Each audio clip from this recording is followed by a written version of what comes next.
आर्किट commerce academy मध्ये आपल्या सर्वांचं पुन्हा एकदा मनापासून स्वागत आहे.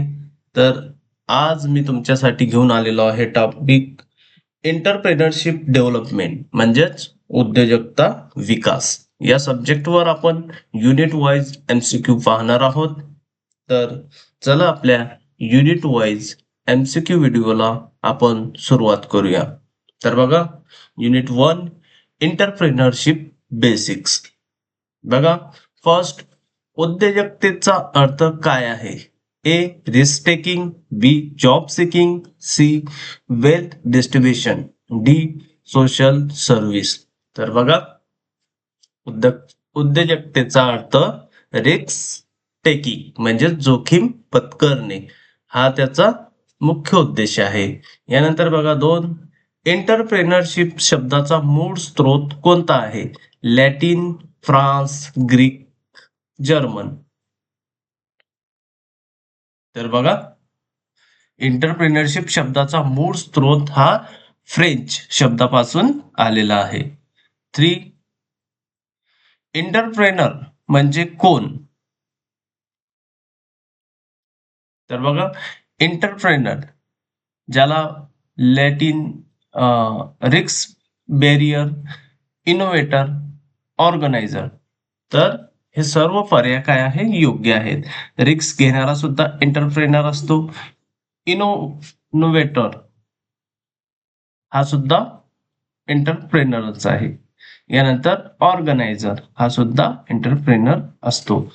4, उद्योजकतेची व्याख्या कोणी केली आहे?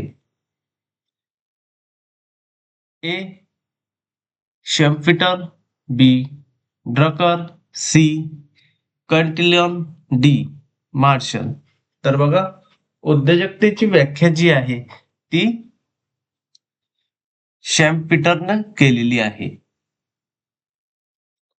5, उद्योजकतेचा मुख्य घटक कोणता? A innovation, B capital, C labour, D land. तर उद्योजकतेचा मुख्य घटक हा इनोव्हेशन आहे. 6, क्वांटिलोनने उद्योजकाला कशाशी जोडले आहे? A risk bearing, B leadership, C profit making, D social welfare. तर आपल्याला माहितच आहे, एंटरप्रेनरशिप यामध्ये रिस्क या शब्दाशी संबंधित आहे, म्हणून क्वांटिलन ने उद्योजकाला रिस्क बेअरिंग शी जोडले आहे.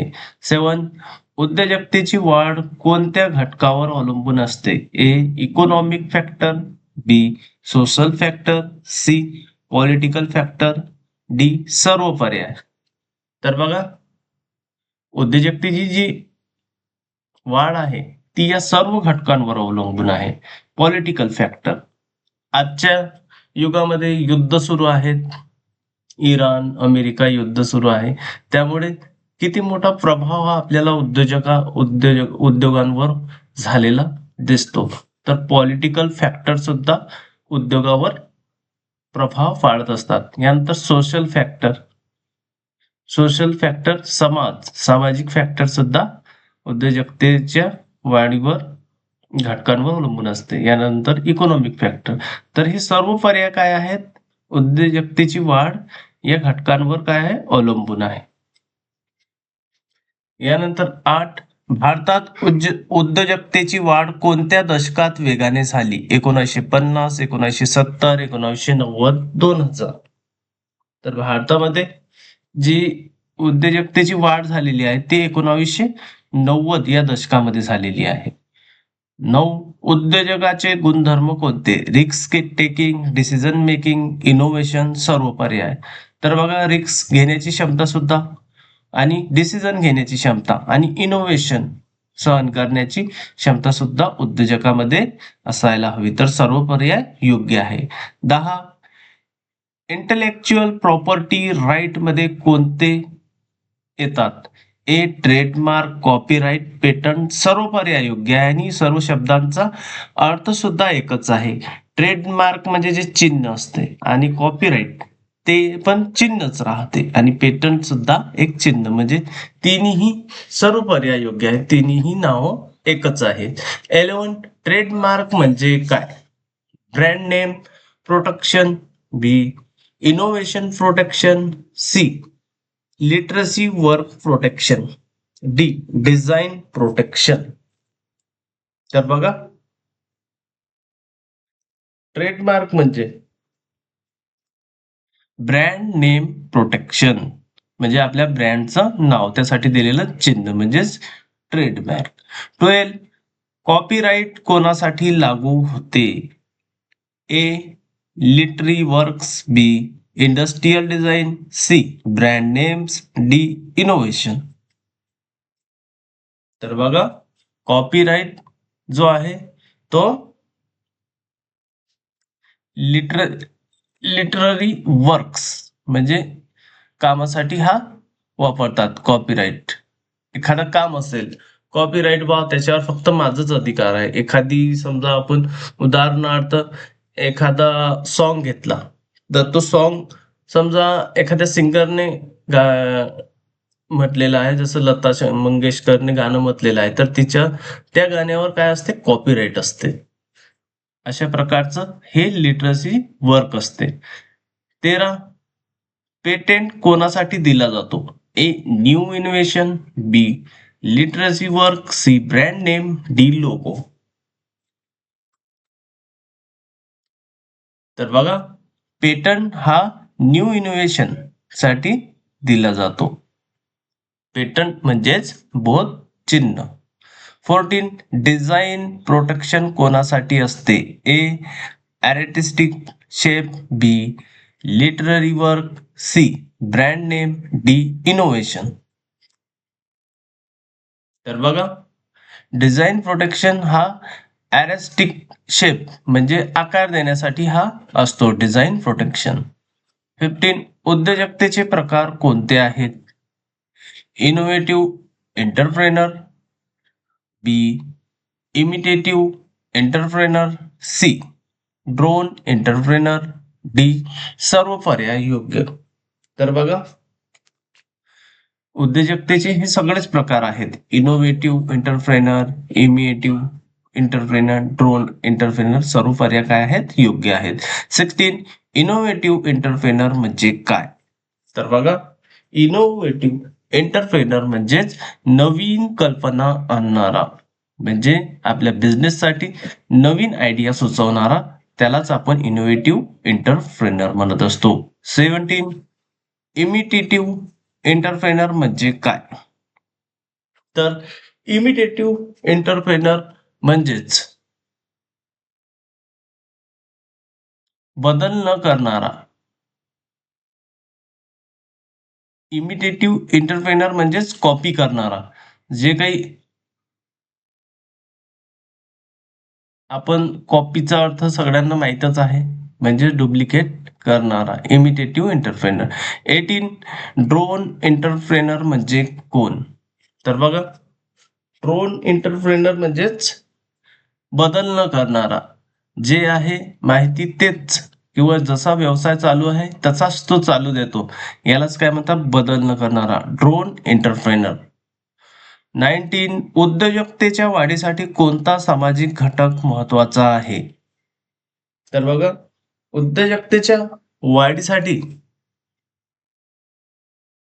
Capital availability, infrastructure, market demand. तर बघा, सर्व पर्याय योग्य आहेत. मागणी सुद्धा पाहिजे, बाजारपेठ सुद्धा पाहिजे आणि इन्फ्रास्ट्रक्चर, जो काही वाहतूक दळणवळणचं साधन आहे ते सुद्धा पाहिजे, जसं रेल्वे, रस्ते, जे काही हवाई वाहतूक असते ते. 21 पॉलिटिकल स्टॅबिलिटी उद्योजकतेवर कसा परिणाम करतो? A positive, B negative, C natural, D none. तर बघा, पॉलिटिकल स्टॅबिलिटी उद्योजकतेवर निगेटिव्ह परिणाम करत असतो. 22 उद्योजकतेच्या वाढीसाठी कोणता तांत्रिक घटक महत्वाचा आहे? तर बघा, उद्योजकतेच्या वाढीसाठी हे सर्व घटक काय आहेत? महत्वाचे आहे. Innovation, technology transfer, research and development या सगळ्याच गोष्टी महत्वाच्या आहेत. 23 उद्योजकतेच्या वाढीसाठी कोणता वैयक्तिक घटक महत्वाचा आहे? A motivation, B risk taking ability, C leadership, D सर्व पर्याय योग्य आहे. तर बघा, उद्योजकतेच्या वाढीसाठी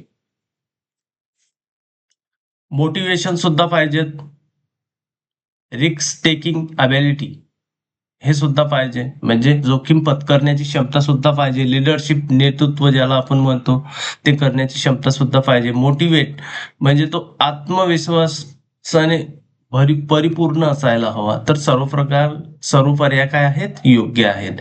24 शॅम पीटरने उद्योजकाला कशाशी जोडले आहे? तर बघा, शॅम पीटरने उद्योजकाला A innovation, risk bearing, capital, labour. तर बघा, आपल्याला माहितीच आहे रिस्क बेअरिंगशी जोडलेला आहे. 25 ड्रकरने उद्योजकतेला कशाशी जोडलेला आहे? तर बघा, ड्रकर जो आहे हा एक शास्त्रज्ञ आहे. याने उद्योजकतेला इनोव्हेशनशी जोडलेला आहे. आणि हा शॅम पीटर जो आहे हा रिस्क बेअरिंगशी संबंधित आहे. ड्रकर शब्द आला तर लक्षात येऊ द्याचं इनोव्हेशनशी संबंधित आहे. उद्योजकतेचा मुख्य उद्देश काय आहे? 26 wealth creation, employment generation, innovation, सर्व पर्याय योग्य. तर बघा, उद्योजकतेचा मुख्य उद्देश हे सर्व आहेत. एम्प्लॉयमेंट म्हणजे रोजगार उपलब्ध करून देणे, वेल्थ क्रिएशन संपत्ती निर्माण करणे, आणि इनोव्हेशन हे सर्व पर्याय काय आहेत? योग्य आहेत. यानंतर बघा 27 उद्योजकतेच्या वाढीसाठी कोणता सांस्कृतिक घटक महत्वाचा आहे? Work culture, social value, ethics, D सर्व पर्याय योग्य. तर बघा, सर्व पर्याय काय आहेत? योग्य आहेत. वर्क कल्चर म्हणजे जे काही काम करण्याचं कल्चर आहे ते सुद्धा काय असायला पाहिजे?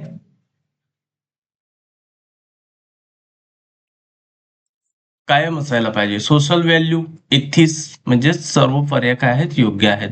28 उद्योजकतेच्या वाढीसाठी कोणता शैक्षणिक घटक महत्वाचा आहे? तर बघा, technical education, vocational training, C entrepreneur education, सर्व पर्याय काय आहेत? योग्य आहेत. 29 उद्योजकतेच्या वाढीसाठी कोणता पर्यावरणीय घटक महत्वाचा आहे? नॅचरल रिसोर्स, क्लायमेट, लोकेशन, सर्व पर्याय काय आहेत? योग्य आहेत.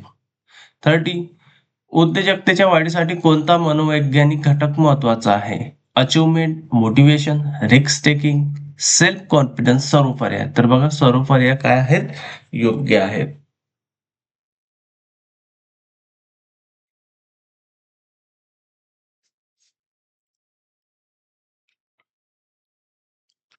यानंतर बघा 31 उद्योजकतेच्या वाढीसाठी कोणता सरकारी घटक महत्वाचा आहे? Politics, subsidies, tax benefit.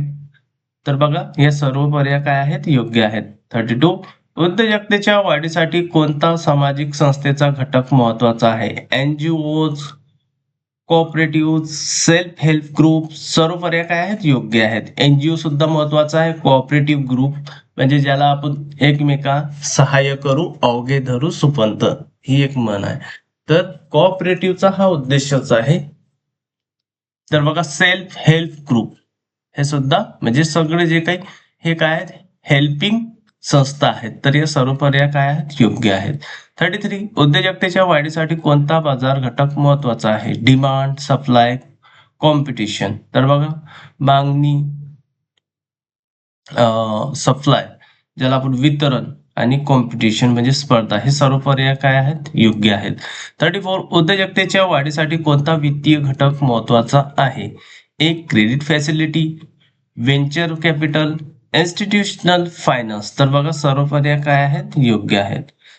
35 उद्योजकतेच्या वाढीसाठी कोणता तांत्रिक सहाय्य महत्वाचा आहे? तर बघा, ए R&D इन्स्टिट्यूशन, बी टेक्नॉलॉजी पार्क, सी इनकोबोटर्स. काय आहेत? सर्व पर्याय काय आहेत? योग्य आहेत. 36 उद्योजकतेच्या वाढीसाठी कोणता सामाजिक सहाय्य महत्वाचा आहे? फॅमिली सपोर्ट तर पाहिजेतच उद्योग करण्यासाठी.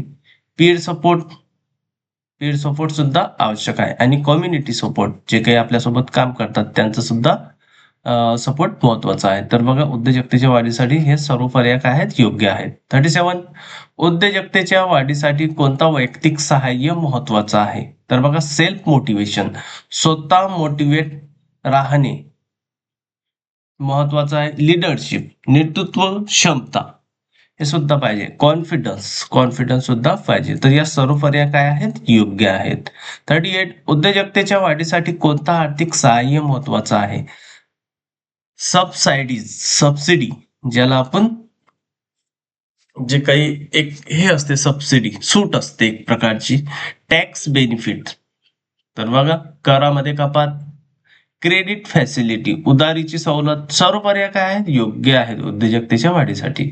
39 उद्योजकतेच्या वाढीसाठी कोणता राजकीय सहाय्य महत्वाचा आहे? स्टॅबिलिटी, पॉलिसीज, गव्हर्नन्स तर बघा सर्व पर्याय काय आहेत योग्य आहेत. 40 उद्योजकतेच्या वाढीसाठी कोणता शैक्षणिक सहाय्य महत्वाचा आहे? तर बघा उद्योजकतेच्या वाढीसाठी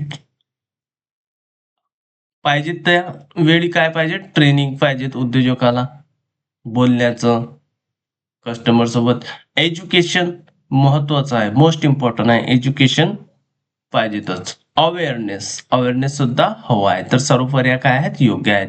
41 उद्योजकतेच्या वाढीसाठी कोणता पर्यावरणीय सहाय्य महत्वाचं आहे? तर बघा उद्योजकाच्या वाढीसाठी व्हॅल्यूज, किंमत, एथिक्स, वर्क कल्चर, कामाचं ठिकाण सर्व पर्याय काय आहेत योग्य आहेत. 42 उद्योजकतेच्या वाढीसाठी कोणता पर्यावरणीय सहाय्य महत्वाचं आहे? तर बघा उद्योजकतेच्या वाढीसाठी रिसोर्स सुद्धा महत्वाचे आहेत, क्लायमेट सुद्धा आणि लोकेशन सुद्धा महत्वाचं आहे. तर बघा जर एखादी किराणा दुकान तुम्ही जंगलामध्ये स्थापन केली तर तिथून कोणी माल घेणार नाही. पण तुम्ही एखादी पान ठेला जर तिथं स्थापन केला तर लोक थांबून घेऊ शकतात. तर अशा प्रकारे जे काय लोकेशन सुद्धा काय असतं महत्वाचं असतं. 43 उद्योजकतेच्या वाढीसाठी कोणता मनोवैज्ञानिक सहाय्य महत्वाचं आहे? Motivation, confidence, risk taking D सर्व पर्याय काय आहेत योग्य आहेत. 44 उद्योजकतेच्या वाढीसाठी कोणता सरकारी सहाय्य महत्वाचं आहे? पॉलिसी, सबसिडी, टॅक्स बेनिफिट तर हे सर्व काय आहेत सरकारी सहाय्य आहेत हे महत्वाचे आहेत. 45 उद्योजकतेच्या वाढीसाठी कोणता बाजार सहाय्य महत्वाचा आहे? डिमांड, सप्लाय, कॉम्पिटिशन तर बघा या सर्व काय आहेत योग्य आहेत. 46 उद्योजकतेच्या वाढीसाठी कोणता वित्तीय सहाय्य महत्वाचा आहे? Credit facility, venture capital, institutional finance तर बघा इन्स्टिट्यूशनल फायनान्स सुद्धा महत्वाचा आहे. हा नवीन ऑप्शन दिलेला आहे. तर सर्व पर्याय काय आहेत योग्य आहेत. 47 उद्योजकतेच्या वाढीसाठी कोणता तांत्रिक सहाय्य महत्वाचा आहे? R&D institution, technology park, launch waiters सर्व पर्याय काय आहेत योग्य आहेत. 48 उद्योजकतेच्या वाढीसाठी कोणता सामाजिक सहाय्य महत्वाचा आहे? तर बघा फॅमिली सपोर्ट सुद्धा पाहिजे, पीर सपोर्ट सुद्धा पाहिजे आणि कम्युनिटी सपोर्ट सुद्धा पाहिजे. सर्व पर्याय योग्य आहे. 49 उद्योजकतेच्या वाढीसाठी कोणता वैयक्तिक सहाय्य महत्वाचा आहे? तर बघा सेल्फ मोटिवेशन असणं आवश्यक आहे. लीडरशिप म्हणजे नेतृत्व क्षमता सुद्धा त्यामध्ये हा गुण असणं आवश्यक आहे आणि कॉन्फिडन्स सुद्धा अंगी असायला हवं. तर सर्व पर्याय काय आहेत योग्य आहेत. 50 उद्योजकतेच्या वाढीसाठी कोणता मनोवैज्ञानिक सहाय्य महत्वाचं आहे? मोटिवेशन, कॉन्फिडन्स, रिस्क टेकिंग ती सर्व पर्याय काय आहेत योग्य आहेत. यानंतर आपण युनिट 2 ला सुरुवात करूया. एंटरप्रेनरियल सपोर्ट तर बघा सहाय्य उद्योजकताचा सपोर्ट याच्यावर पाहणार आहोत आपण. Policies and business inception. First business inception म्हणजे काय? तर बघा बिझनेस इनकॅप्शन म्हणजे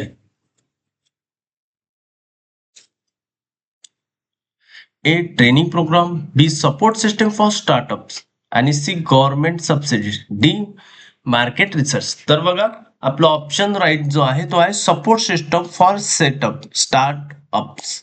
कारण बिझनेस आपण इनकॉप्शन जेव्हा करत असतो तेव्हा आपलं स्टार्टअप जे आहे त्यासाठी सपोर्ट सिस्टम जे काही लागत असते जसं की फॅमिली सपोर्ट, कम्युनिटी सपोर्ट अशा प्रकारचे. तर बघा याची जर व्याख्या करायची झाली तर बिझनेस इनकॉप्शन म्हणजेच support system for startups. 2. Government policy उद्योजकतेसाठी का महत्वाची आहे?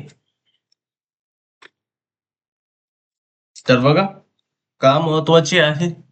तर बघा, प्रोव्हाइड फायनान्स म्हणजे कर्ज पुरवठा करणे. बी. प्रोव्हाइड इन्फ्रास्ट्रक्चर, इन्फ्रास्ट्रक्चरचं सामान प्रोव्हाइड करणं. प्रोव्हाइड इन्सेंटिव्ह प्रोव्हाइड करणं. तर बघा, ही जी उद्योजकता जी आहे ती महत्वाची या सर्व पर्यायासाठी महत्वाची आहे. तर सर्व पर्याय काय आहेत? योग्य आहे. 3. इनकॅप्शन सेंटर्स कोणत्या गोष्टीस मदत करतात? A. Idea development. B. Networking. C. Mentor C mentorship. D. सर्व पर्याय योग्य. तर बघा, सर्व पर्याय काय आहेत? योग्य आहेत. इनकॅप्शन सेंटर या सर्व गोष्टीसाठी मदत करत असतो. 4. उद्योजकतेसाठी कोणते धोरण महत्वाचे आहे? तर बघा, उद्योजकतेसाठी industrial policy, startup policy, MSME policy, सर्व पर्याय योग्य. तर बघा, सर्व पर्याय काय आहे? योग्य आहेत. एमएसएमई सगळ्यांनाच माहिती असेल, ही काय करत असते? कर्ज देत असते.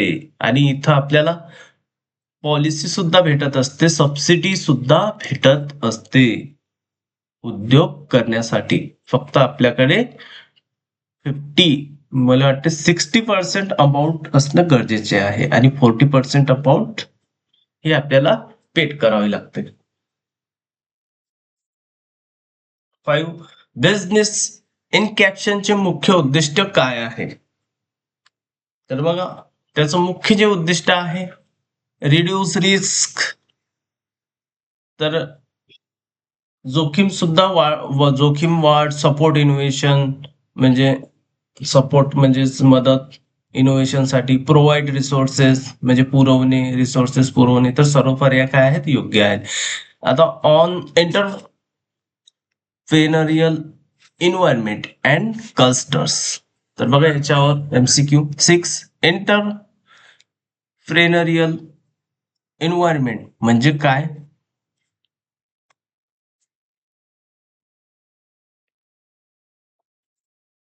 तर बघा, ए option is correct. External factor affecting entrepreneurship. 7. Business cluster म्हणजे काय? तर बिझनेस क्लस्टर म्हणजे group of related in the skills. यानंतर बघा, 8. एंटरप्रेनर्शियल इकोसिस्टम मध्ये काय समाविष्ट असते? Finance, market technology.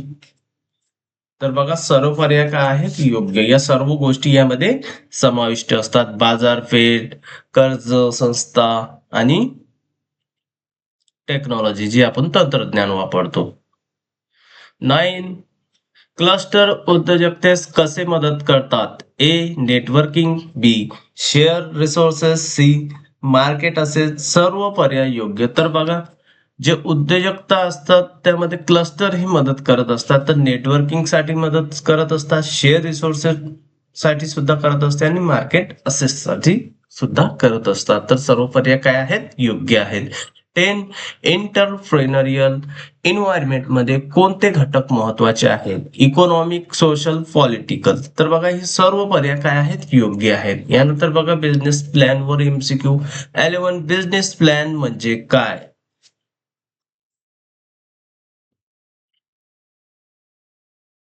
तर बघा, बिझनेस प्लॅन म्हणजे written document of business idea, लिखित स्वरूपात आपल्या कागदोपत्री अहवालात दर्शवलेला एक कल्पना, सुचवलेली एक कल्पना, बिझनेसशी रिलेटेड एक कल्पना जी आपण सुचवलेली आहे, त्यालाच आपण काय म्हणत असतो? Business plan. 12. बिझनेस प्लॅनचे उपयोग काय आहेत? Attract investor, guide operations, reduce risk. तर बघा, सर्व पर्याय काय आहेत? योग्य आहेत. 13. स्ट्रॅटेजिकल बिझनेस प्लॅन म्हणजे काय? तर बघा, स्ट्रॅटेजिक बिझनेस प्लॅन म्हणजे लॉंग टर्म प्लॅनिंग, म्हणजे दीर्घ काळासाठी केलेला जो काही प्लॅन केलेला असतो आपण. यानंतर 14 ऑपरेशनल बिझनेस प्लॅन म्हणजे काय? तर बघा, ऑपरेशनल बिझनेस प्लॅन म्हणजे डे टू डे ऍक्टिव्हिटीज, यालाच आपण ऑपरेशनल बिझनेस प्लॅन म्हणत असतो. 15 फायनान्शियल बिझनेस प्लॅन मध्ये काय समाविष्ट असते? तर बघा, फायनान्शियल बिझनेस मध्ये budget, cash flow, profit for cost, तर या तिन्ही गोष्टी असतात. म्हणजे सर्व पर्याय काय आहेत? योग्य आहेत. Rural entrepreneurship. 16 रुरल एंटरप्रेनरशिप म्हणजे काय? तर बघा, रुरल एंटरप्रेनरशिप म्हणजे एंटरप्रेनरशिप इन विलेज. 17 रुरल एंटरप्रेनरशिपची गरज का आहे?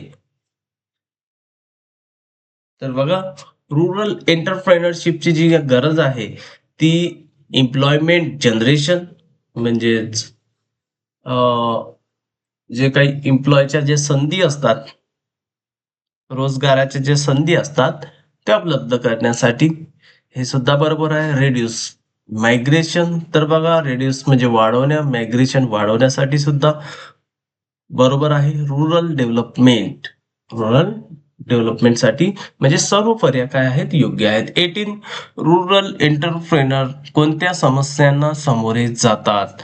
Lock of finance, lock of infrastructure, lock of training, तर बघा सर्व पर्याय काय आहेत? योग्य आहेत. 19 एनजीओ ग्रामीण उद्योजकतेस कसे मदत करतात? ट्रेनिंग, फायनान्स, अवेअरनेस, तर बघा एनजीओ जे असतात ही एक संस्था आहे. ती काय करते? तर बघा, ग्रामीण क्षेत्रामध्ये जे लहान लघु उद्योग ज्याला आपण म्हणतो, आता एनजीओ वर आपल्याला मला वाटतं 8 की 12 मार्क किंवा 14 मार्कावर क्वेश्चन विचारला जातो. तर बघा, एनजीओ वर या एमसीक्यूच्या माध्यमातून सुद्धा तुम्ही खूप काही लिहू शकतात. 4 ते 5 पेजेस लिहू शकतात. तर या एनजीओ काय असते? एक संस्था असते जी ग्रामीण भागातील जे लघु उद्योग असतात त्यांना काय करत असते? ही मदत करत असते. आर्थिक म्हणजेच फायनान्शियल आणि अवेअरनेस सुद्धा प्रदान आणि ट्रेनिंग सुद्धा देत असते. तर बघा सर्व पर्याय काय योग्य आहेत. म्हणजे तुम्ही फक्त एमसीक्यू चेच आन्सर बघत नाहीये, अभ्यास नाही करत आहे, तर तुम्ही याच्यावरून एक शॉर्ट स्टडी, जे आपली काही शॉर्ट स्टडी असतो, आपण प्रत्येक गोष्ट तर काय पाठ पाठ नसतो करत आणि पाठ करावी लागत नाही.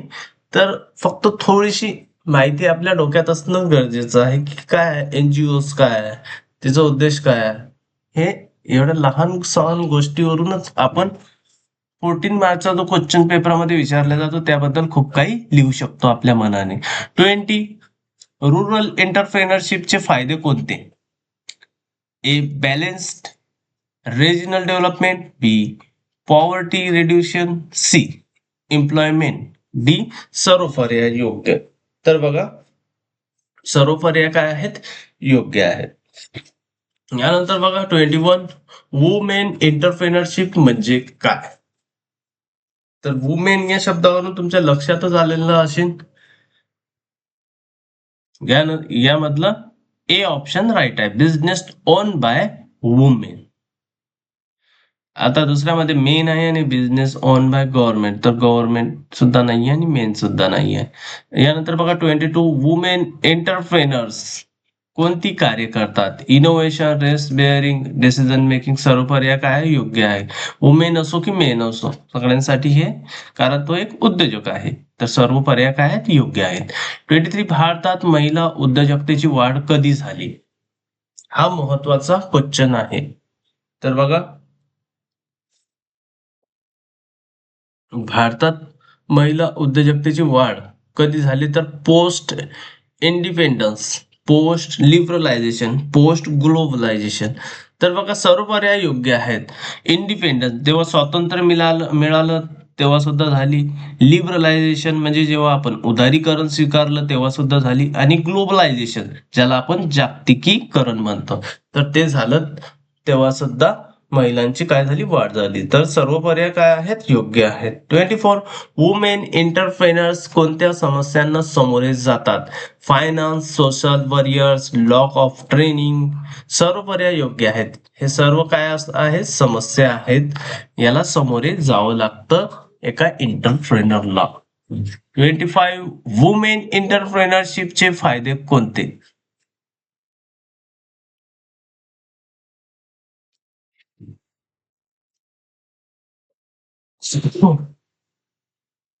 तर बघा, वुमेन एंटरप्रेन्योरशिपचे फायदे आहेत की एम्पॉवरमेंट, एम्प्लॉयमेंट, इकॉनॉमिक ग्रोथ. तर बघा, हे सर्व पर्याय काय आहेत, योग्य आहेत. 26 business इनकॉप्शन centres provide.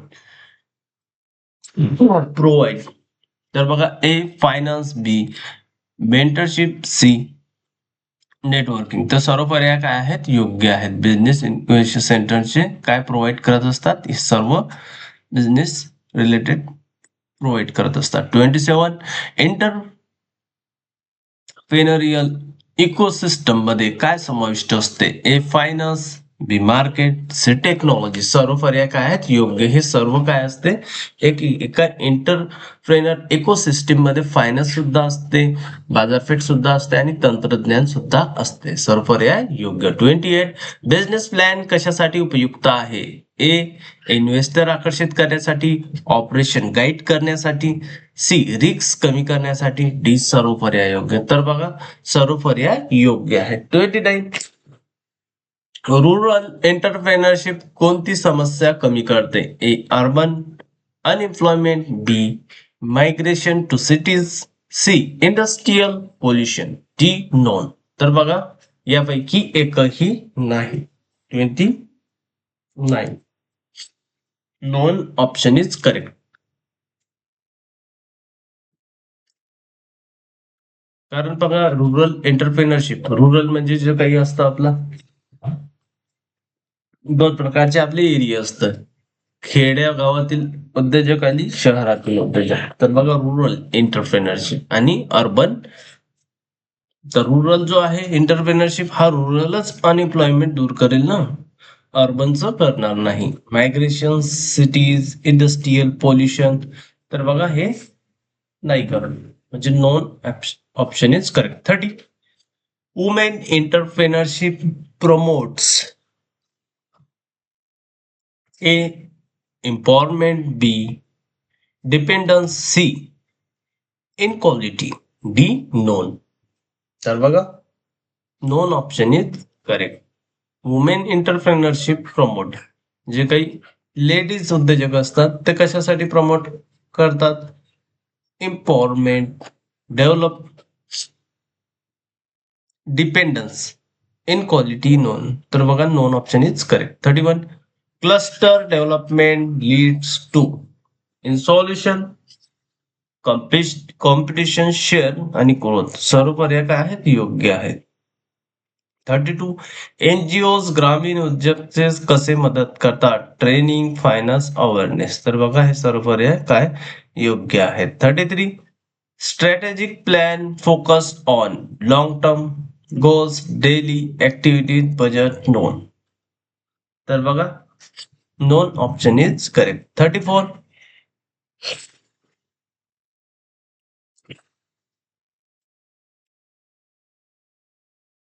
operational plan focus on day-to-day activities, B long-term strategies, C marketing only, D known.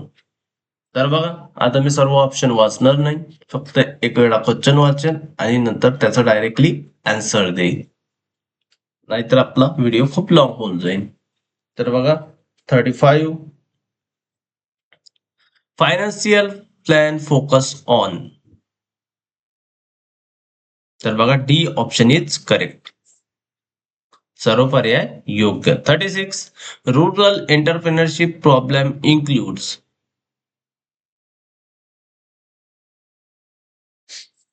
तर बघा, सर्व पर्याय योग्य. 37 women entrepreneurship problem includes finance, social barriers, lack of training. तर सर्व पर्याय योग्य. 38 एंटरप्रेन्युअल एन्व्हायरमेंट फॅक्टर्स इन्क्लूड तर बघा इकॉनॉमिक सोशल आणि पॉलिटिक्स सर्व पर्याय योग्य. 39 बिझनेस इन्कॉर्पोरेशन ऑब्जेक्टिव्ह इन्क्लूड्स तर बघा reduce risk support innovation provide resource सर्व पर्याय काय आहेत योग्य आहेत. 14 रुरल एंटरप्रिनरशिप बेनिफिट इन्क्लूड्स तर बघा balance regional development poverty reduction employment generation तर बघा हे सर्व पर्याय काय आहेत योग्य आहेत. 41 women entrepreneurship benefit includes empowerment employment economic growth तर बघा हे सर्व गोष्टी होतात म्हणून सर्व पर्याय योग्य. 42 entrepreneurial ecosystem important lies in networking resources sharing innovation support तर बघा सर्व पर्याय काय आहेत योग्य आहेत. 43 business cluster advantage include shared resource market access networking तर बघा आन्सर काय आहे सर्व पर्याय योग्य. 44 business plan important lies in attracting investor guiding operation reducing risk तर बघा सर्व पर्याय काय आहेत योग्य आहेत. यानंतर 45 rural entrepreneurship meaning entrepreneurship in village entrepreneurship in cities entrepreneurship in industries तर बघा रुरल एरियामध्ये जे लोक राहतात त्याला आपण काय म्हणत असतो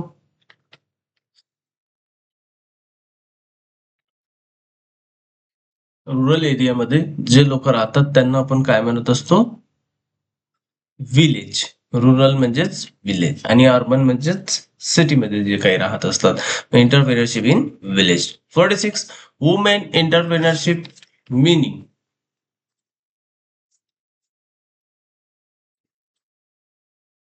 women entrepreneurship meaning business on manage by women कारण जी स्त्री मालक असते उद्योजकाची त्यालाच आपण वुमेन एंटरप्रेन्योरशिप म्हणत असतो. 47 entrepreneurial support policies include industrial policy startup policy MSME policies तर बघा सर्व पर्याय योग्य आहेत. 48 business incorporation meaning oral decisions B support system for startup advertisement तर बघा 48 जे आन्सर आहे ते आहे oral description support system for startup advertisement तर बघा B option is correct support system for startups. 49 entrepreneurial environment meaning A external factor affecting entrepreneurship internal motivational only government rules only तर बघा 49 जे आन्सर आहे ते आहे inter motivational only A option is correct external factor affecting entrepreneurship. यानंतर 50 business plan tips include strategic operational finance तर बघा business plan मध्ये हे सगळं स्टेप काय असतात योग्य आहेत म्हणजे सर्व पर्याय काय योग्य आहे.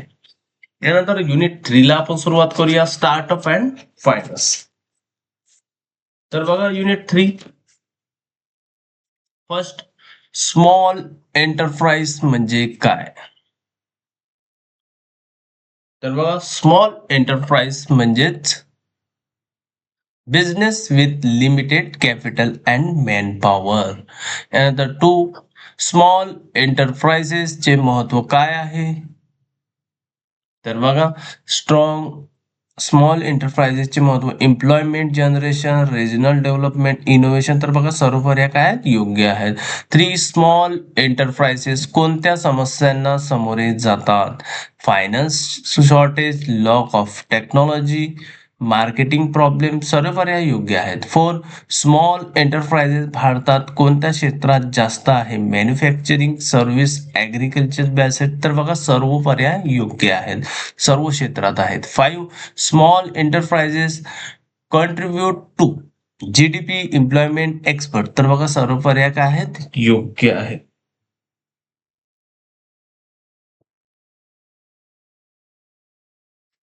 यानंतर बघा 6 प्रोजेक्ट एंटिफिकेशन म्हणजे काय तर बघा प्रोजेक्ट एंटिफिकेशन म्हणजे finding stable business idea. 7 project formulation मध्ये काय समाविष्ट असते तर बघा प्रोजेक्ट फॉर्म्युलेशन मध्ये टेक्निकल फेसिबिलिटी समाविष्ट असतात. 8 प्रोजेक्ट ॲप्रोसियल म्हणजे काय? तर बघा, प्रोजेक्ट ॲप्रिसियल म्हणजेच evolution of project viability. 9 project appraisal technology कोणत्या आहेत? टेक्निक्स कोणत्या आहे? Pay back period, NVV, I R. तर बघा सर्व पर्याय काय आहेत? योग्य आहेत. यानंतर बघा 10 प्रोजेक्ट आयडेंटिफिकेशनचे पहिले पाऊल कोणते आहे? Idea generation, marketing, survey, financial planning, D none. तर बघा आयडिया जनरेशन, सगळ्यात पहिले आपण आयडियाच करू ना, कल्पना सुचवणं की आपल्याला कोणता बिझनेस करायचा आहे. यानंतर बघा 11 फ्रेनरियल फायनान्स म्हणजे काय? तर बघा source of fund for entrepreneurs. यानंतर बघा 12 डेप्ट फायनान्स म्हणजे काय? तर बॉरवर्ड फंड्स म्हणजे उधारीचं फंड. यानंतर बघा व्हेंचर कॅपिटल म्हणजे काय? तर व्हेंचर कॅपिटल म्हणजे equity investment in startups. 14 angel investor म्हणजे कोण? तर बघा एंजल म्हणून एक ऍप सुद्धा आहे जो आपल्याला इन्व्हेस्टिंग साठी काय असतात, हे ब्रोकर असतात. एक प्रकारचे एंजल हे एक ब्रोकर आहेत. तर बघा आपलं ऑप्शन काय आहे? Individual investor supporting startup investing साठी आपल्याला जे काही सपोर्ट करत असतात आणि स्टार्टअप करत असतात. 15 एंटरप्रेनरियल फायनान्सचे महत्व काय आहे? तर बघा हे सर्व महत्वाचं आहे त्याचं. Business growth, innovation, support, risk reduction. तर सर्व पर्याय काय आहेत? योग्य आहे. 16 आयडीबीआय. आयडीबीआय ही एक संस्था आहे उद्योजकतेची संस्था. यानंतर बघा आयडीबीआय स्टँड फॉर. तर बघा कशासाठी स्टँड आहे आयडीबीआय? तर बघा आयडीबीआय जे आहे industrial development bank of India आहे. यानंतर बघा 17 आयएफसीआय स्टँड फॉर. तर बघा आयएफसीआय जे आहे industrial finance corporation of India. याचं लॉंग फॉर्म समजा. ICICI stand for industrial credit and investment corporative of India. यानंतर 19 IRBI stand for industrial reconstruction bank of India. 20 institutional फायनान्सचे महत्व काय आहे? तर बघा provide long term funds, institutional of finance. यानंतर बघा 21 small enterprises contribute most to. काय करतात? एक्सपोर्ट करतात. फक्त इम्पोर्ट करत नाही. काय करतात? एक्सपोर्ट करतात. यानंतर बघा 22 project appraisal help to reduce bank loan, venture capital. तर बघा डेप्ट फायनान्स हा काय करतो? व्हेंचर कॅपिटल वाढवत असतो. यानंतर बघा 24 venture capital support. Venture capital जो आहे तो कशासाठी सपोर्ट आहे? तर बघा स्टार्टअप साठी व्हेंचर कॅपिटल सपोर्ट करत असतो. 25 एंजल इन्व्हेस्टर्स प्रोव्हाइड. तर बघा एंजल इन्व्हेस्टर जे प्रोव्हाइड करत असतात ते इक्विटी फंडिंग. हे ऑप्शन इज करेक्ट. 27 आयडीबीआय स्थापन झाले. आयडीबीआय ची स्थापना तर बघा 1964 मध्ये. यानंतर आयएफसीआय स्थापन झाले 1948 मध्ये. यानंतर आयसीआयसीआय स्थापन झाले 1955 मध्ये. यानंतर बघा आयआरबीआय स्थापन झाले 1985 मध्ये. यानंतर 30 institutional finance important lies in. तर बघा long term funds, industrial growth, risk reduction. तर बघा या सर्व गोष्टी काय आहेत ते ठेवत असते, म्हणजे सर्व पर्याय योग्य आहेत. यानंतर बघा 31 स्मॉल एंटरप्राइजेस प्रॉब्लेम इन्क्लुड्स. तर बघा finance shortage, marketing issues, technology gap. तर बघा सर्व पर्याय योग्य आहेत. या प्रॉब्लेम आहेत. 32 project formulation steps include. Technical feasibility, finance feasibility, market feasibility. तर बघा काय आहे, सर्व पर्याय योग्य आहे. Category project appreciate techniques include.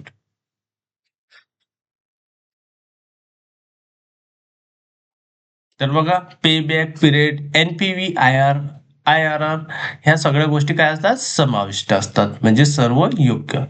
34 entrepreneurial finance sources include debt finance, venture capital, angel investor. तर बघा सर्व पर्याय काय योग्य आहेत. 35 डेब्ट फायनान्स एक्झाम्पल कोणते आहे. डेब्ट फायनान्सचे एक्झाम्पल कोणते आहे. तर बघा bank loan, equity funding, angel investment loan. तर बघा बँक लोन हे डेब्ट फायनान्सचे काय एक्झाम्पल आहे. 36 व्हेंचर कॅपिटल एक्झाम्पल कोणते आहे व्हेंचर कॅपिटलचे. तर बघा आपण अगोदरच पाहिलं व्हेंचर कॅपिटलचं जे एक्झाम्पल आहे ते आहे equity funding in startup. 37 angel investor example कोणते आहे. तर बघा इंडिव्हिज्युअल इन्व्हेस्टर. 38 आयडीबीआय रोल आहे. आयडीबीआयचा रोल काय आहे.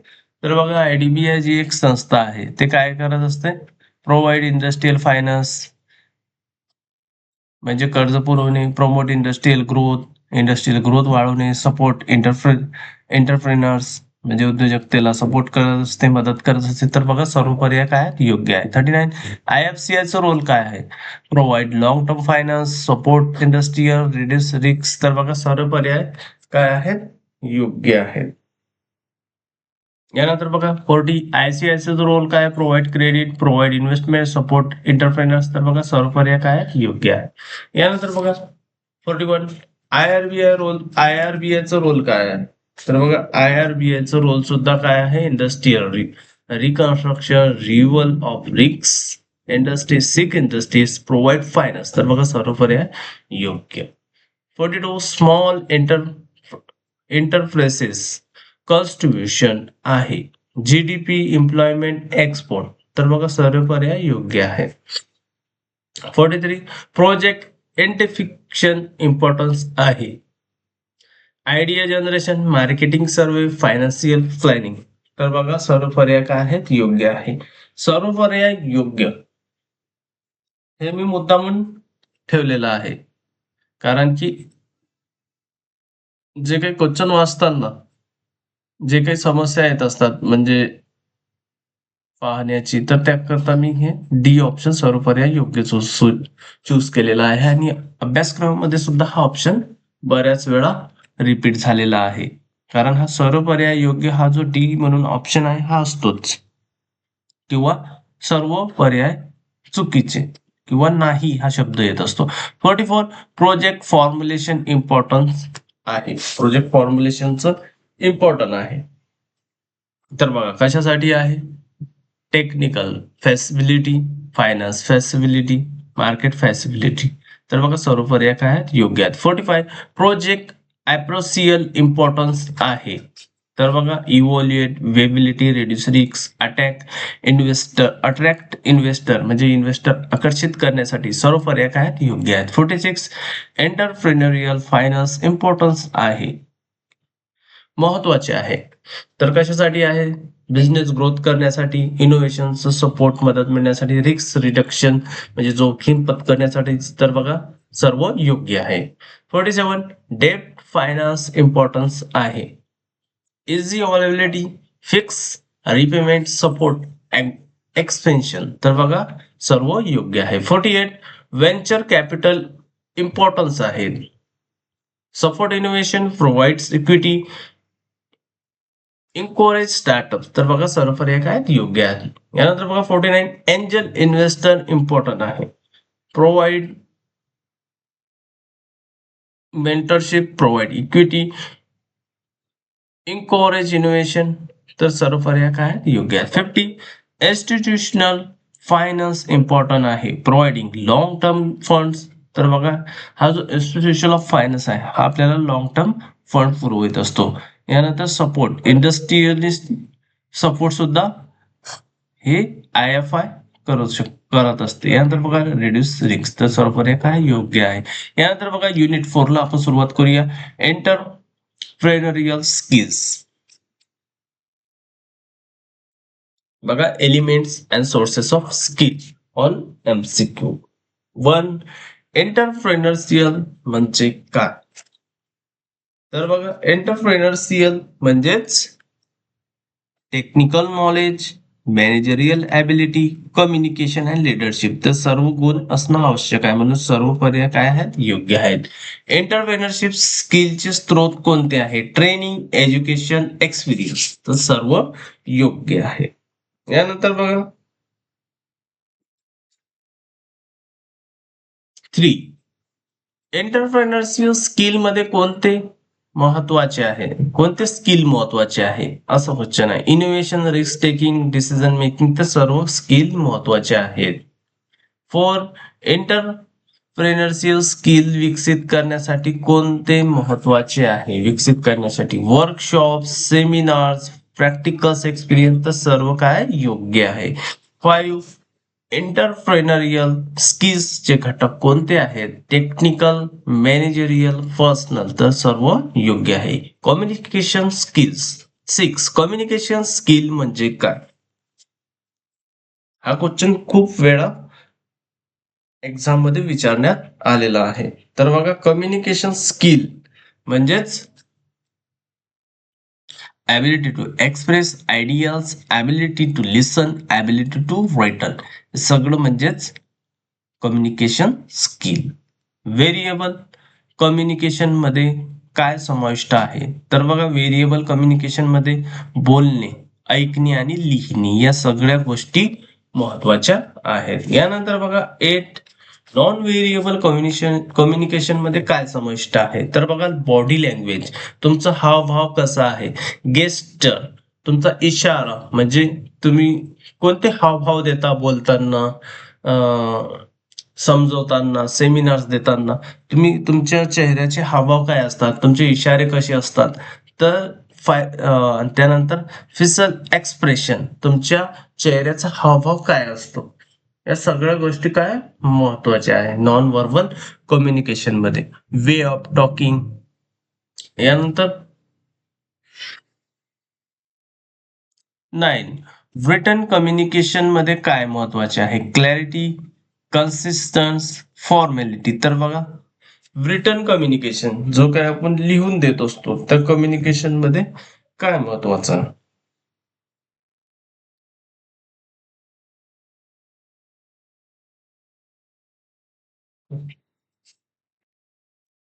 तर बघा क्लॅरिटी, कॉन्सिस्टन्सी आणि फॉर्मॅलिटी हे सर्व असायला पाहिजे. यानंतर 10. कम्युनिकेशन स्किल उद्योजकासाठी का महत्वाचे आहेत? तर बघा कम्युनिकेशन जेव्हा आपण संवाद नाही करू, एकामेकाशी बोलू नाही, तर व्यवहार होईलच कसा काय? म्हणून हे महत्वाचं आहे. बिल्ड रिलेशन म्हणजे जे काही संबंध आहेत ते घट्ट होण्यासाठी आपल्याला कम्युनिकेशन बोलणं महत्वाचं आहे. यानंतर कन्व्हिन्स इन्व्हेस्टर. आता कन्व्हिन्स हा शब्द सगळ्यांनाच माहित असेल. तर बघा मोटिव्ह एम्प्लॉईज, एम्प्लॉयना आपण मोटिव्ह करण्यासाठी सुद्धा महत्वाचं आहे. म्हणजे तिन्ही गोष्टी ही कम्युनिकेशन स्किल साठी महत्वाच्या आहेत. यानंतर बघा पर्सनॅलिटी डेव्हलपमेंट. पर्सनॅलिटी डेव्हलपमेंट मध्ये काय महत्वाचं आहे? सेल्फ कॉन्फिडन्स, मोटिवेशन, अडॅप्टेबिलिटी, तर बघा सर्वच गोष्टी असणं आवश्यक आहे पर्सनॅलिटी डेव्हलपमेंट मध्ये. 12. ग्रूमिंग स्किल म्हणजे काय? Personal appearance, dressing sense, presentation skill, तर बघा या सर्व गोष्टी काय आहे महत्वाच्या आहे. यानंतर बघा पर्सनॅलिटी डेव्हलपमेंट उद्योजकासाठी का महत्वाचे आहे?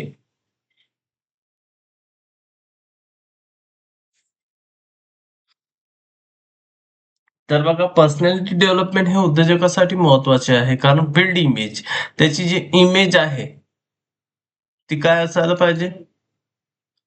चांगली दिसायला पाहिजे ना. गेन कॉन्फिडन्स, त्याला कॉन्फिडन्स मिळवण्यासाठी कपडे त्याचे चांगले पाहिजेतच. इन्फ्लुएन्स अदर्स, तर या सर्व गोष्टी काय महत्वाच्या आहेत. 14 पर्सनॅलिटी डेव्हलपमेंट टेक्निक कोणत्या आहे. Self confidence. आता सेल्फ कॉन्फिडन्स असणं आवश्यक आहे, परंतु ओव्हर कॉन्फिडन्स असणं आवश्यक नाही आहे. म्हणून ओव्हर कॉन्फिडन्स नको. सेल्फ आता सेल्फ मोटिवेशन आणि यानंतर गोल सेटिंग, स्ट्रेस मॅनेजमेंट. तर बघा या सर्व गोष्टी काय महत्वाच्या आहेत. 15 पर्सनॅलिटी डेव्हलपमेंट मध्ये कोणता घटक महत्वाचा आहे. Adaptability, confidence, communication. तर या सर्व गोष्टी काय महत्वाच्या आहे. 16 इंटरपर्सनल कम्युनिकेशन म्हणजे काय. इंटरपर्सनल कम्युनिकेशन म्हणजे काय. तर बघा self talk, reaction, internal dialogues. तर हे सर्व काय आहे महत्वाचं आहे. यानंतर बघा 17 इंटरपर्सनल कम्युनिकेशन म्हणजे काय. Team work, collaboration, relationship building. तर सर्व काय आहे योग्य आहे. 18 इंटरपर्सनल कम्युनिकेशन उद्योजकासाठी का महत्वाचे आहे. तर बघा सेल्फ अवेअरनेस, सेल्फ अवेअरनेस साठी सुद्धा महत्वाचं आहे. आणि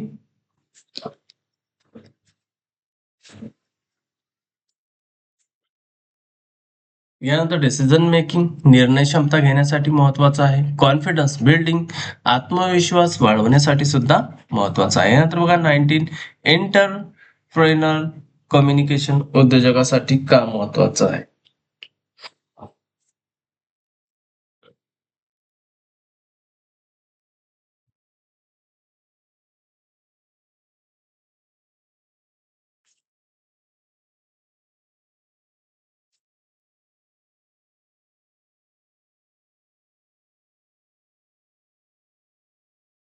कुठं होतो आपण 19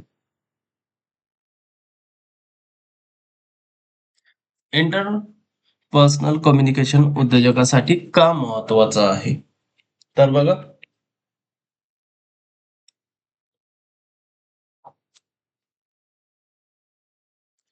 टीम बिल्डिंग करण्यासाठी, कॉन्फ्लिक्ट रिसोल्युशन करण्यासाठी आणि मोटिवेट राहण्यासाठी. 20 इंटरपर्सनल कम्युनिकेशन मध्ये काय महत्वाचं आहे. तर बघा इंटरपर्सनल कम्युनिकेशन मध्ये लिस्निंग, स्पीकिंग, अंडरस्टँडिंग या सर्व गोष्टी महत्वाच्या आहे. यानंतर बघा leadership and team building. Leadership म्हणजे काय. तर लिडरशिप म्हणजे गायडिंग अदर्स, यालाच आपण लिडरशिप बनत असतो. 22 लिडरशिप स्टाईल कोणती आहे. तर बघा लिडरशिप स्टाईल जे आहे ते आहे डोमेस्टिक, ऑटोक्रेटिव्ह आणि ट्रान्सफॉर्मेशनल, म्हणजे सर्व योग्य आहे. 23 ऑटोरेक्टिव्ह लिडरशिप म्हणजे काय. तर ऑटोरेक्टिव्ह लिडरशिप म्हणजेच one way decision making, team involvement हे पण योग्य आहे. शेअर रिस्पॉन्सिबिलिटी, तर हे सर्व योग्य आहे. 24 डेमोक्रेटिक लिडरशिप म्हणजे काय. Team participation, one way decision making, no involvement, none. तर बघा यापैकी एकही नाही, कारण हे ऑप्शन चुकीचं आहे. सर्व ऑप्शन डोमेस्टिक लिडरशिप साठी, डेमोक्रेटिक लिडरशिप साठी चुकीचे ठरतात. यानंतर बघा 25 ट्रान्सफॉर्मेशनल लिडरशिप म्हणजे काय. तर बघा ट्रान्सफॉर्मेशनल लिडरशिप म्हणजेच aspiring change, motivating employees, innovation या सर्व गोष्टी महत्वाच्या आहेत. 26 टीम बिल्डिंग म्हणजे काय. जे काही टीम असते तिला काय करायचं आहे, वाढवायचं आहे. तर बघा टीम बिल्डिंग म्हणजेच creating groups, developing corporation, building trust. तर बघा या सर्व गोष्टी बरोबर आहेत. यानंतर बघा 27 टीम बिल्डिंग उद्योजकासाठी का महत्वाचं आहे. Achieve goals, improve productivity, reduce conflicts. तर बघा या सर्व गोष्टीसाठी महत्वाचं आहे. 28 कॉन्फ्लिक्ट रिसोल्युशन म्हणजे काय. Solving disputes, negotiation, mediation. तर बघा सर्व योग्य आहे. 29 लिडरशिप क्वालिटीज कोणत्या आहेत? तर बघा कॉन्फिडन्स असणे, डिसिजन मेकिंग, मोटिवेशन या सारख्या काय आहेत लिडरशिप क्वालिटीज आहेत. 30 टीम बिल्डिंग टेक्निक्स कोणत्या आहेत? तर बघा group activities, communication, trust building या सगळ्या टेक्निक्स आहेत टीम बिल्डिंगच्या. यानंतर बघा 31 पब्लिक स्पीकिंग म्हणजे काय? तर बघा speaking to audience, presentation skills, confidence building. तर बघा एक व्यक्ती ज्यामध्ये बोलत असतो आणि सगळे ऐकत असतात. तर बघा स्पीकिंग इथं सगळ्या ऑप्शनला लागू होत असते, म्हणून सर्व काय आहे योग्य आहेत. 32 पब्लिक स्पीकिंग उद्योजकासाठी का महत्वाचं आहे? तर बघा convince investor, motivative employees, influence society. तर बघा या सर्व गोष्टी लागू होतात, म्हणून सर्व महत्वाच्या आहेत, योग्य आहेत. 33 पब्लिक स्पीकिंग टेक्निक्स कोणत्या आहेत? तर बघा voice modulation, eye contact, body language या सर्व गोष्टी असणं महत्वाच्या आहेत. 34 इफेक्टिव्ह प्रेझेंटेशन मध्ये काय महत्वाचं आहे? तर बघा एक क्लॅरिटी, कॉन्फिडन्स, कॉन्टेंट या सर्व गोष्टी असायला हव्यात. यानंतर बघा पब्लिक स्पीकिंग मध्ये कोणती अडचण येते? तर बघा स्टेज फिअर म्हणजे स्टेज. आता पब्लिक मध्ये आपण बोलण्यासाठी जर गेलो तर बघा आपलं स्टेज डेअरिंग जे असते स्टेजवर, आता प्रत्येक वेळा आपल्या सेमिनारसाठी वारंवार सांगितल्या जाते की बुवा सेमिनार द्या, सेमिनार द्या. पण काही विद्यार्थी काय असतात लाजाळू असतात, तर ते काय असते स्टेज डेअरिंग त्यांच्यामध्ये नसते. तर अशाच प्रकारचा हा इथं क्वेश्चन दिलेला आहे. स्टेज फिअर, नर्वसनेस म्हणजे नाराजी, लॉक ऑफ कॉन्फिडन्स, कॉन्फिडन्स सुद्धा नसतो. तर सर्व पर्याय काय आहेत योग्य आहेत. 36 एंटरप्रेन्योरियल स्किलचे महत्व काय आहे? Business growth, innovation support, risk reduction. तर बघा सर्व या गोष्टी महत्वाच्या आहेत स्किल्स मध्ये. 37 कम्युनिकेशन स्किलचे महत्व काय आहे? तर बघा बिल्ड रिलेशन वाढवणे, कन्व्हिन्स इन्व्हेस्टर म्हणजे आपल्या गुंतवणूकदारांना कन्व्हिन्स करणे, मोटिवेटिव्ह एम्प्लॉय जे आपल्या कंपनीमध्ये किंवा आपल्या दुकानामध्ये जे कामे करतात त्यांना नेहमी मोटिवेट ठेवत राहायचं. तर हे सुद्धा एक काय गुण आहे, म्हणजे हे काय कम्युनिकेशन स्किलचं काय महत्व आहे. तर 38 पर्सनॅलिटी डेव्हलपमेंटचे महत्व काय आहे? तर पर्सनॅलिटी डेव्हलपमेंट मध्ये बिल्ड इमेज, फक्त शरीरच वाढवणे असं नाही, तर गेन कॉन्फिडन्स, इन्फ्लुएन्स अदर्स आणि माइंडली सुद्धा वाढवणे सुद्धा आपण ऑप्शन ऍड करू शकतो. असे गुणधर्म आपण वाढवून आपल्या प्रश्नाचा आन्सर लिहू शकतो. यानंतर बघा 39 एंटरपर्सनल कम्युनिकेशनचे महत्व काय आहे? तर बघा सेल्फ अवेअरनेस, डिसिजन घेणे, कॉन्फिडन्स बिल्डिंग, आत्मविश्वास वाढवणे या सर्व गोष्टी महत्वाच्या आहेत. 40 इंटरपर्सनल कम्युनिकेशनचे महत्व काय आहे? तर बघा मोटिवेट राहणे, कॉन्फ्लिक्ट रिझोल्युशन राहणे आणि टीम बिल्डिंग करणे हे सर्व महत्वाचं आहे. 41 लिडरशिपचे महत्व काय आहे? गाईड अदर इतरांना गाईड करणे, इन्फ्लुएन्स अदर, तर समजावणे सुद्धा आहे. यानंतर मोटिवेट अदर, तर या सगळ्या गोष्टी महत्वाच्या आहे. 42 टीम बिल्डिंगचे महत्व काय आहे? गोल अचीव करणे, प्रोबॅबिलिटी इम्प्रूव्ह करणे, कॉन्फ्लिक्ट कॉन्फ्लिक्ट्स रिड्यूस करणे, सर्व गोष्टी महत्वाच्या ठरतात. नंतर 43 पब्लिक स्पीकिंगचे महत्व काय आहे?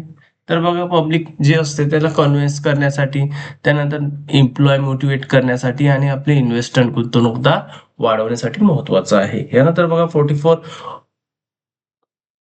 अट्रॅक्टिव्ह लिडरशिपची उणीव कोणती होत आहे? तर बघा नो टीम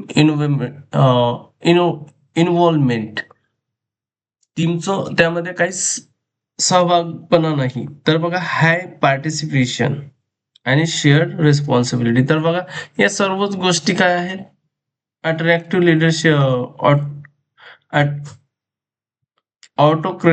अट्रॅक्टिव्ह जे काही उणीव असते त्याची, ते त्यालाही ऑप्शन लागू होत नाही. तर बघा नोन ऑप्शन इज करेक्ट आहे. 45 डेमोक्रेटिक लिडरशिपचा फायदा कोणता आहे?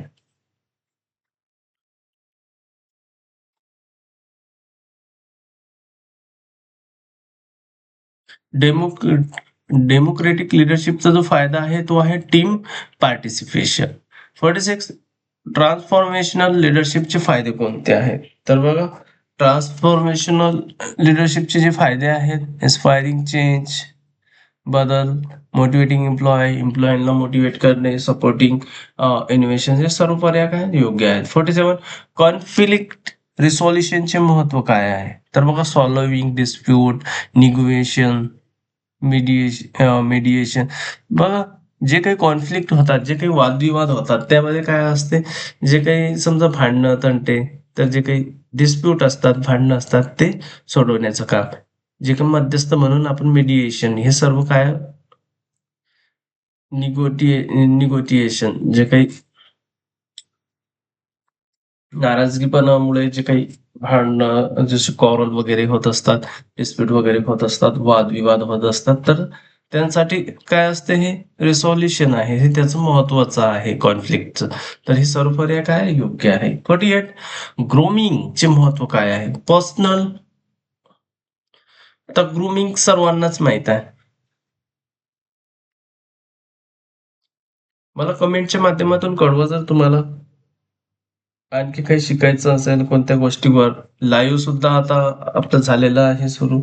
तर कमेंटच्या माध्यमातून कळवा मला लवकरात लवकर. आपण लवकरात लवकर आपल्या अकाउंटिंगच्या बॅचला सुद्धा सुरुवात करणार आहोत. तर बघा, ग्रूमिंग जे आहे ते आहे प्रेझेंटेशन, जे काही स्किल असते त्यामध्ये सुद्धा महत्व आहे त्याचं. आणि ड्रेसिंग सेन्स, पर्सनल अपिअरन्स, म्हणजे एक टीचरच, एक शिक्षकच धरा तुम्ही, जो कॉलेजमध्ये येतो तुम्हाला शिकवण्यासाठी, त्याचा ड्रेसिंग सेन्स कसा असतो, प्रेझेंटेशन स्किल कसं असतो, आणि पर्सनल अवेअरनेस तो पर्सनली कसा आहे, तर हे सगळ्या गोष्टी महत्वाच्या ठरतात. यानंतर बघा, प्रेझेंटेशन स्किल्सचे महत्व काय आहे? Clarity, confidence, content. तर बघा, हे सर्व गोष्टी असणं महत्वाचे आहे. यानंतर बघा, 50 एंटरप्रेन्योरियल स्किलचे स्रोत कोणते आहे? Training, education, experience. तर हे सर्व काय गोष्टी योग्य आहे. यानंतर बघा, आपल्या युनिट 5 ला आपण सुरुवात करूया, कंपनी ऑडिट.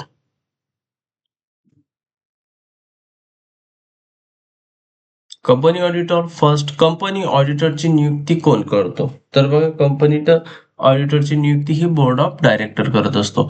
ऑडिटरची पद पद पदोन्नती कोण करू शकतो? तर बघा, तो पण बोर्ड ऑफ डायरेक्टर करत असतो.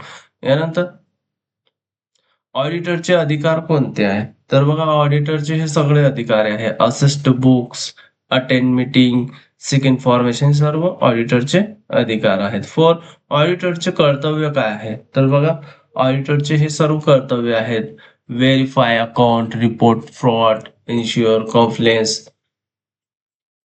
तुम्हाला इथं समजतच असेल की आपण या एमसीक्यू टाईप क्वेश्चन मध्ये आपण तुम्हाला सगळ्या कन्सेप्ट क्लिअर करत आहोत. लक्षात असू द्या ही गोष्ट तुमच्या. यानंतर बघा, ऑडिटरला यानंतर ऑडिटरचे कर्तव्य कोणते आहेत? तर बघा, verify account, report fraud, ensure compliance, ही सर्व पर्याय काय योग्य आहे. यानंतर बघा, ऑडिटरला कोणत्या कायद्याखाली अधिकार मिळतात? तर बघा, ऑडिटरला जे अधिकार मिळतात ते कंपनी ऍक्ट नुसार मिळत असतात. यानंतर audit of share capital. 6, share capital म्हणजे काय? तर बघा, शेअर कॅपिटल काय असतं? शेअर कॅपिटल म्हणजेच काय असतो? Owner fund. जे काही तुम्हाला मालकी हक्क मिळवून देणारं असं फंड असतं त्याला आपण शेअर कॅपिटल म्हणत असतो. यानंतर इश्यू ऑफ शेअर ऑडिट मध्ये काय तपासले जाते? जेव्हा आपण इश्यू करतो शेअर, म्हणजे भाग विक्री करत असतो, त्याचं ऑडिट मध्ये काय तपासल्या जाते? तर बघा, काय तपासल्या जाते, विचार करा.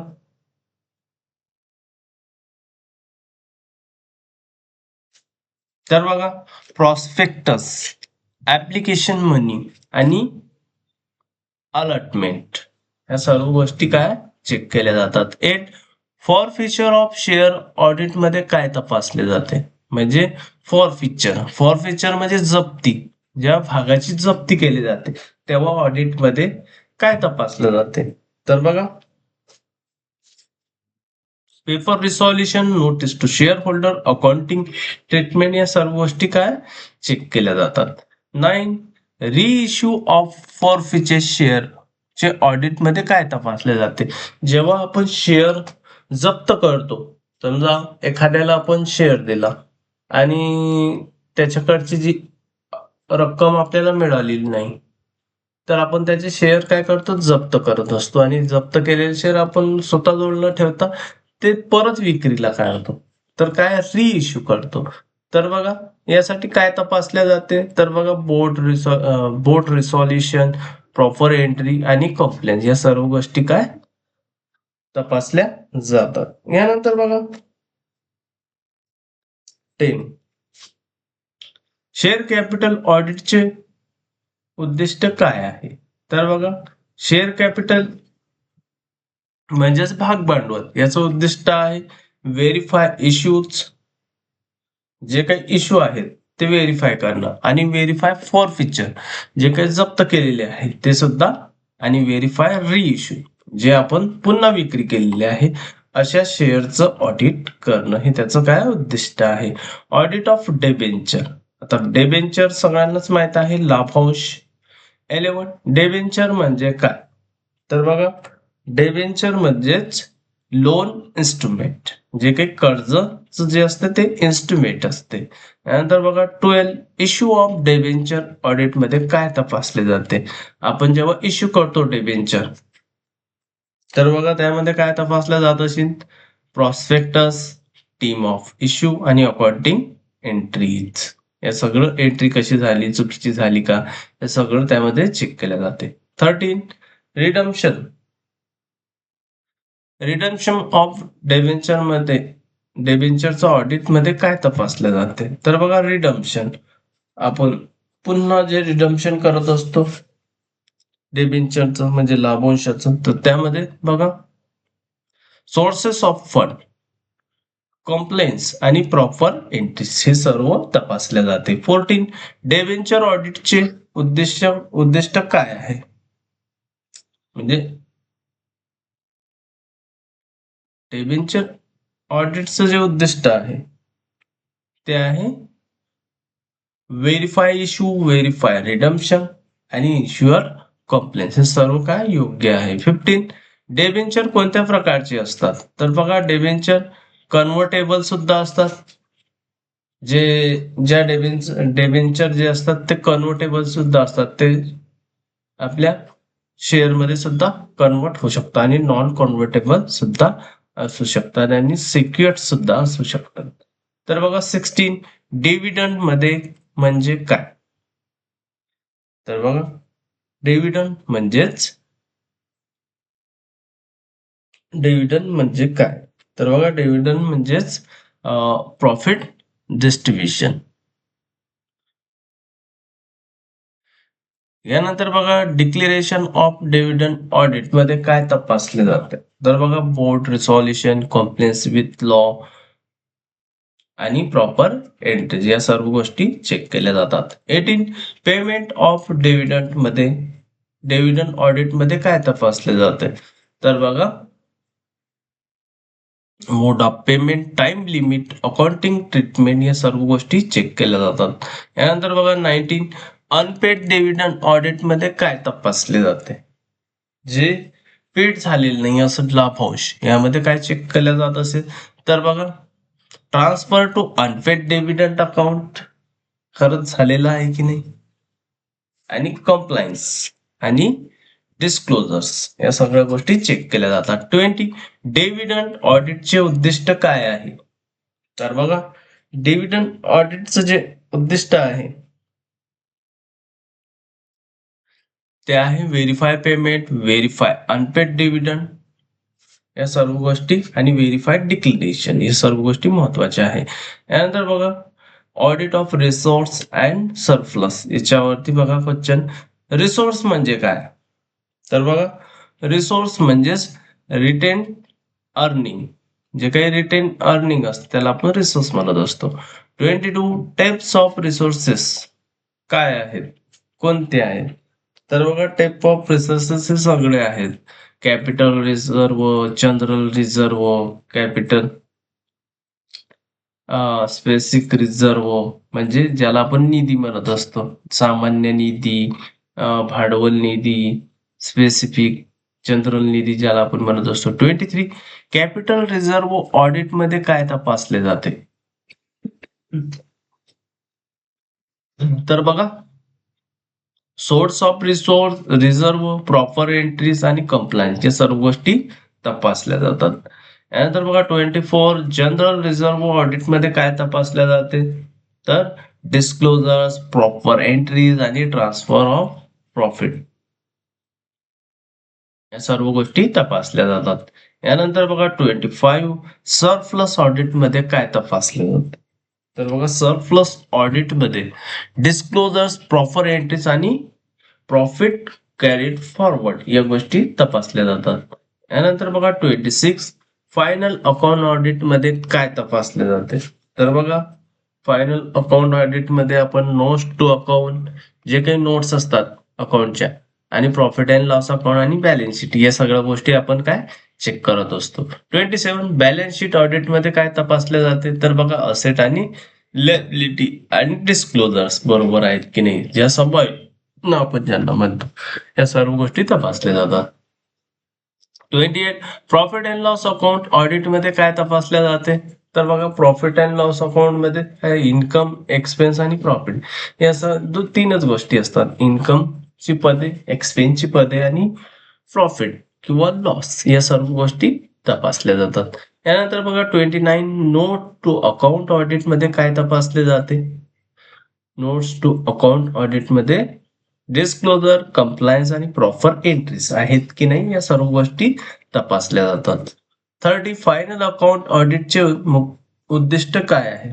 तर बघा, रिपोर्ट फ्रॉड, इन्ज्युअर कॉम्प्लायन्स आणि व्हेरीफाय अॅक्युरेसी या सर्व गोष्टी चेक करणे महत्वाचं आहे, हे त्याचं उद्दिष्ट आहे. 31 auditor appointment under companies act होते. तर बघा, ऑडिटर जो आहे तो अपॉइंटमेंट करत असतो, संधी देत असतो कंपनी ऍक्ट मध्ये. तर बघा, कोणत्या ऍक्ट नुसार म्हणजे कंपनीज ऍक्ट होते? तर ते हे सगळं auditor appoint under companies act, तर बघा शेअर होल्डर साठी लागू होते हे गोष्ट. 32 ऑडिटर रिमूव्हल कोण करत असतो? तर बघा, ऑडिटर रिमूव्हल कोण करत असेल? तर बघा,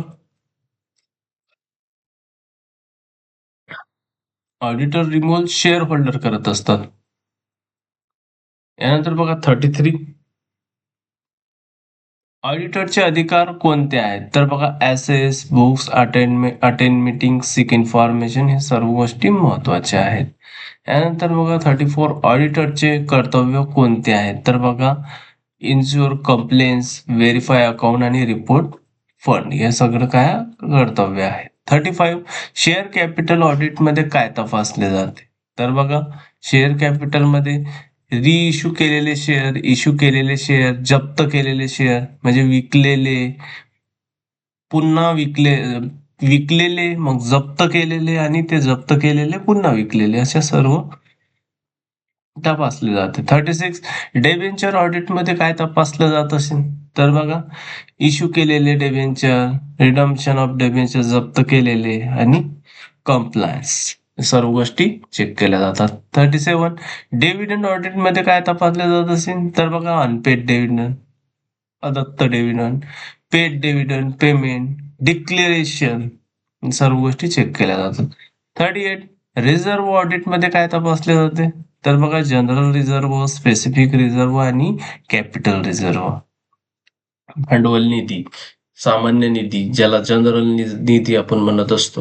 यानंतर बघा 39 सरप्लस ऑडिट मध्ये काय तपासल्या जात असेल? तर प्रॉफिट आहे की लॉस आहे, प्रॉपर एंट्रीज, डिस्क्लोजेस आणि प्रॉफिट कॅरियड फॉरवर्ड. सॉरी, इथं सरप्लस आहे म्हणजेच प्रॉफिटच असेल. 40 फायनल अकाउंट ऑडिट मध्ये काय तपासल्या जाते? तर बघा, फायनल अकाउंट मध्ये काय तपासल्या जात असेल? तर या तेच आपलं trading account, profit and loss account, balance sheet आणि जे काही त्याचे नोट्स टू अकाउंट जे काही ते तेच तपासल्या जात असेल. 41 इश्यू ऑफ शेअर ऑडिट मध्ये काय तपासल्या जाते? आपण जे शेअर विक्री करतो त्यामध्ये ऍप्लिकेशन मनी, अलॉटमेंट मनी आणि प्रॉस्पेक्टस या सगळ्या गोष्टी, कारण आपण अलॉटमेंट वर सुद्धा बोलावत असतो ना. त्यानंतर बघा 48 for feature of share audit मध्ये काय तपासल्या जाते, जो काही आपण जप्त करत असतो शेअर त्यामध्ये काय तपासल्या जाते, तर बघा रिसॉल्युशन नोटीस, अकाउंटिंग ट्रीटमेंट सर्व गोष्टी काय चेक केल्या जातात. What is reissue of forfeited share audit मध्ये काय तपासलं जातं, रिइश्यू करत असताना बघा बोर्ड रिसॉल्युशन, प्रॉपर एंट्री आणि कंप्लायन्स सर्व गोष्टी चेक केल्या जातात. 44 इश्यू ऑफ डेबेंचर ऑडिट मध्ये काय तपासल्या जातं,